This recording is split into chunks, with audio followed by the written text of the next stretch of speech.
কেমন লাগলো? অসাধারণ, আউটস্ট্যান্ডিং, অনেক সুন্দর ছিল, আউটস্ট্যান্ডিং মুভি। মানে লিটারালি সাকিব খানের ফ্যান হয়ে গেছে। আউটস্ট্যান্ডিং। নতুন একটা ভিডিওতে তোমরা জানো যে সাকিব খানের সিনেমা বরবাদ ইতালিতে ফাটিয়ে ব্যবসা করছে, এবং এই খবরটা আমি কোথা থেকে, যে খবরগুলো আমি তোমাদের দেবো, প্রথমেই জানি রাখি এগুলো আমি কোথা থেকে পেয়েছি। এগুলো হচ্ছে ফেসবুকে যে সাকিবিয়ান্সের যে ফ্যান পেজ রয়েছে, এবং তার সেখান থেকে শান্ত খান, এসকে ফিল্ম এবং রিয়েল এনার্জি প্রোডাকশন, এই এদের কাছ থেকে আমি কিন্তু এই খবরগুলো পেয়েছি, যেগুলো আমি তোমাদের জানাবো। এবং দেখে জাস্ট এদের যে পেজগুলো, ছবিগুলো দিয়েছে, পুরো হাউসফুল। মানে এখানে ইতালির মতো জায়গায় যেখানে সব টিকিটের প্রাইস অনেক কম, সেখানে কিন্তু 13 ইউরো দাম হচ্ছে টিকিট প্রাইস, যেটা হচ্ছে বরবাদ। এবং সেখানেও কিন্তু ব্ল্যাক হচ্ছে, মানুষ মানে প্রথম দিন হলে দেখতে পাচ্ছে না, সেকেন্ড দিন হলে সে দেখতে পাচ্ছে, থার্ড নম্বর দিনে এসে তবে যদি টিকিট পাচ্ছে তাও ব্ল্যাকে কিনছে। তো এই খবরগুলো কিন্তু আমি এদের কাছ থেকে পেয়েছি, এবং যে ছবিগুলো তারা দিয়েছে, প্রোভাইড করেছে ফেসবুক পেজে, জাস্ট দেখলে মাথা ঘুরে যাবে। এবং এত ভিড়, মানে মানুষ পাগলের মতো সিনেমাটা দেখছে। তো দেখার তো প্রচন্ড ইচ্ছে বেড়ে গেছে, আমাদের ইন্ডিয়াতে কবে রিলিজ করবে তার জন্য বসে আছি, এলেই একদম দৌড়ে গিয়ে দেখতে যাব। তো তোমরা কারা কারা দেখেছো, এবং গিয়ে তোমরা জাস্ট ছবিগুলো যদি দেখো, আমি এখানে অবশ্যই এখানে দিয়ে দেবো ছবিগুলো, এবং যে ভিডিও ফুটেজগুলো দিয়েছে।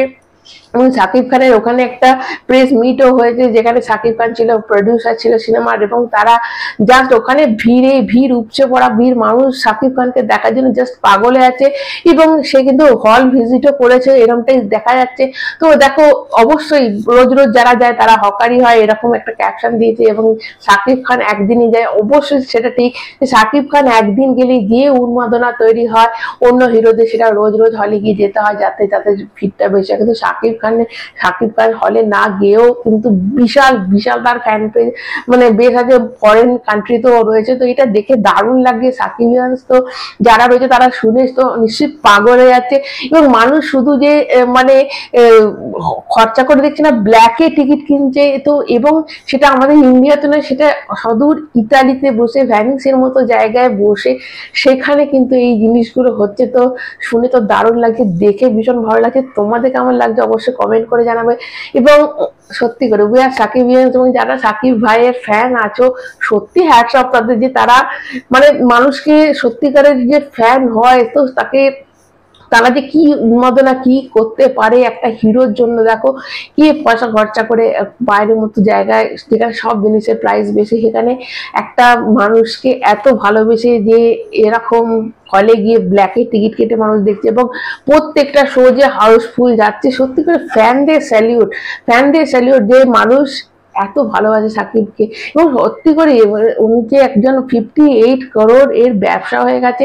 এবং এই সিনেমাটা শুধু এই নয় যে ইতালিতে গেছে বলে ব্যবসা করেছে, এটা কিন্তু অলরেডি বাংলাদেশে ব্লকবাস্টার হয়ে গেছে। এবং তারপর দেখো, এখানে গিয়ে যাওয়া সিনেমা চলুক কি না চলুক, তাতে কিন্তু সাকিব খানের বা তার প্রোডাকশন হাউসের কিচ্ছু যায় আসে না, কারণ তারা অলরেডি ব্লকবাস্টার তার নিজের দেশে হয়ে গেছে। তো সেইখানে 58 কোটি, এবং সেখানে থেকে বাইরে গিয়ে যখন এই উন্মাদনা হয়, তখন সেটা দেখার মতো, এবং এটা নিয়ে সেলিব্রেট করার মতো। মানে প্রত্যেক সাকিবিয়ানসরা এখন সেলিব্রেট করছে যে বরবাদের মতো একটা সিনেমা এসেছে। অবশ্যই চাইবো যে ভারতবর্ষে এটা রিলিজ করুক, এবং নেক্সট মান্থে তো শুনছি রিলিজ করবে। তো অবশ্যই কারা কারা দেখে নিয়েছে এর মধ্যে সাকিবিয়ান ফ্যানরা, বলছি যে যারা দেখেছো অবশ্যই কমেন্ট করে, এবং কারা ইতালিতে বসে দেখছো, যদি আমার ভিডিওটা তাদের কাছে গিয়ে পৌঁছায় অবশ্যই কমেন্ট করে জানাবে। এবং তোমরা যদি কিছু আমাকে ফুটেজ দিতে চাও, আমি অবশ্যই সেটা দেখাবো। তো আমি যেটুকু পেয়েছি সেগুলো তোমাদের দেখালাম, যারা দেখেনি তাদের জন্য। তো আপাতত এইটুকুই, ভালো লাগলে এটা লাইক দেবে, চ্যানেলটা সাবস্ক্রাইব করে সবাই ভালো থেকো। টাটা।